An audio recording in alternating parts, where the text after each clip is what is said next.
సమగ్ర ఓటర్ల సర్వే కార్యక్రమానికి ప్రజలంతా సహకరించాలని మార్కాపురం ఎమ్మెల్యే కందుల నారాయణరెడ్డి పిలుపునిచ్చారు. పొదిలి పట్టణంలోని పలు వార్డుల్లో పర్యటించిన ఆయన అవసరమైన పత్రాలను BLOలకు అందజేయాలని, దొంగ ఓట్ల గుర్తింపుల్లో సహకరించాలని కోరారు. స్థానికులు ప్రస్తావించిన సమస్యలను త్వరలో పరిష్కరిస్తామని హామీ ఇచ్చారు. కొద్దిగా ఊపందుకుంది. అంతలకు కూడా దొంగ ఓట్లకు తావు ఇవ్వకుండా గతంలో ఈ ప్రాంతంలో ఒక దౌర్భాగ్యకరమైనటువంటి పరిస్థితి ఉండేది. గుంటూరు, విజయవాడ, అలాగే కాకినాడ ఇట్లా ప్రాంతాలలో ఓట్లు పెట్టుకోవడం, అక్కడ ఓట్లేసి సాయంత్రానికి వచ్చి మళ్ళీ ఇక్కడ ఓట్లు వేయటం, ఇలాంటి ఒక దౌర్భాగ్య అలవాటు ఈ ప్రాంతంలో ఉండేది.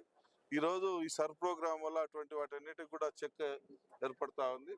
దొంగ ఓట్లు, డబల్ ఓట్లు, చనిపోయిన ఓట్లు, ఇటువంటి అన్ని కూడా తీసివేసి ఒరిజినల్ గా ఎవరైతే అర్హులు ఉన్నారో, ఓటు హక్కుదారులు ఉన్నారో వాళ్ళకి ఓటు హక్కు కల్పించేటువంటి పరిస్థితిని సర్ ప్రోగ్రాం ద్వారా తీసుకురాబోతా ఉన్నా.